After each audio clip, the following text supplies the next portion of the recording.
Hi, this is Ted. Today I would like to talk about Jesus' prophecy to his disciples on the night in which he was betrayed. It's a Passover meal that he's having with his disciples, and he tells the disciples, tonight somebody's going to be betraying me. And they say, who's going to be doing it? And he shares bread, and he says, basically, it's the person I give this to. And he gives it to Judas. So it turns out that this prophecy is fulfilled, and we will see that in hours to come. But he says something else. He says, all of you will deny me and leave me tonight. You will abandon me. Oh, no way. We would never do such a thing. And he turns to Peter, who's kind of the alpha person, the alpha male of the group. And he says, Peter, tonight, before the rooster crows in the morning, early morning, before that rooster crow happens twice, you will deny me 3 times. Never. I would go to death for you, Jesus, he says. Now, this is an interesting phenomenon because we do this. We think, if I were in the situation of this or that, I would do this. There was a guy in one of my classes. I used to teach a lot, not so much anymore. But as I was teaching in one of my classes, one of the students said he was robbed the night before by knife point. And I said, okay, before you say anything, tell me, before this event, what did you think you would have done? And he says, I thought I would have stood up and talked to them about Christ and convinced them to hand over the knife. And I said, okay, what did you do? Why? Because I know this kind of thing happens. I've seen it in my own life. You think you're going to do one thing, but in the crisis moment, you do something completely contrary to everything you think you're going to do. And what does he say? He says, I froze. A very common response to danger. He froze. All right, so Jesus was taken, and the very first group of people that he saw in captivity was the high priest and his servants. His, what do you want to call them, soldiers that work for him?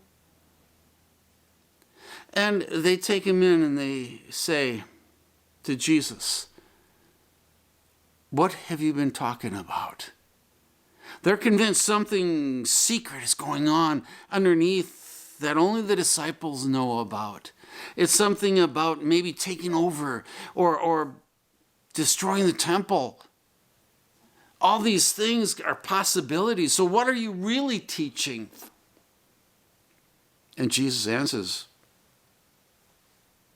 But before I tell you what Jesus answered, I got to take you back a little bit.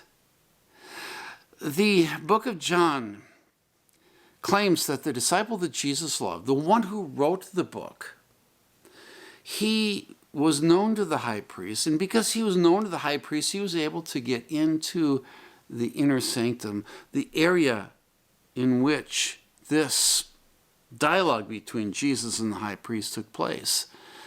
So he gets in there, but he's also taking with him Peter. And Peter walks with the one that Jesus loves, the one who wrote the book of John.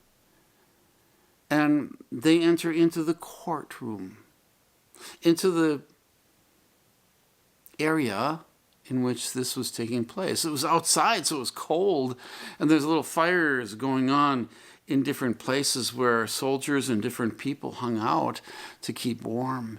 And he was keeping warm, watching this trial that Jesus was going through. And it was scary for him. But he was bold, he was strong, he was there. because he was a disciple of Jesus. And Jesus, being asked what he was teaching secretly, he says, nothing secret at all. I have been teaching openly in your temple. Ask the people who've heard me.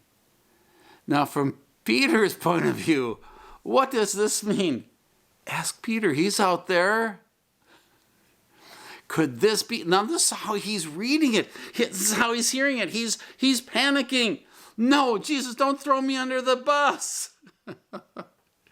And at that point, a girl says, hey, I know you.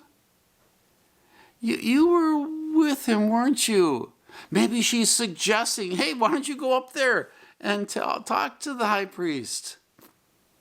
And Peter, being under this kind of oversight, this kind of whatever you want to call it that he's afraid of, he does what he does not expect to do.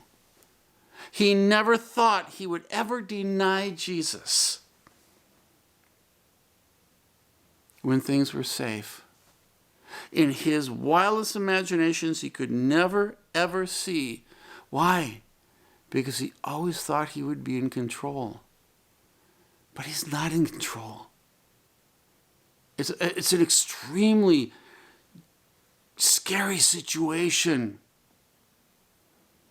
In fact, wasn't it somebody who was related to the one he had just sliced off an ear with a sword, trying to protect Jesus? And now when he sees everything out of control, he's scared. And the fear is so deep that he says, I don't know this man. Now, in the meantime, while all this is taking place, Jesus is being beaten by the servants of the high priest. They're beating him. And they're saying, basically, they're totally tearing him down, humiliating him. Prophesy to us if you're such a prophet. Prophesy, tell us something about the future. Tell us some kind of prophecy. And again, somebody looks at Peter and says, no, I know you were with him. Besides, your speech is Galilean.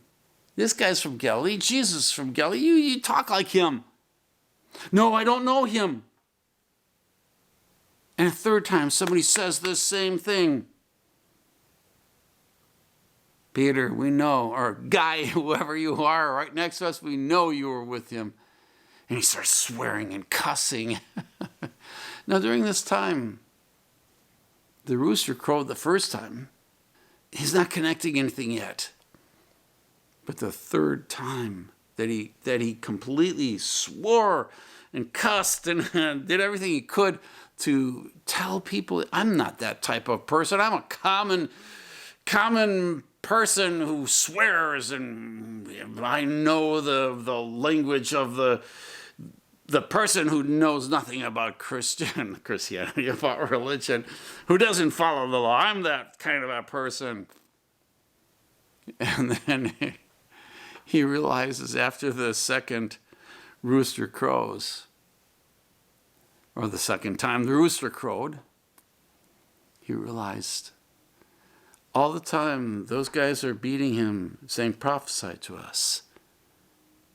He was fulfilling a prophecy that Jesus had given just several hours previous. This is Ted.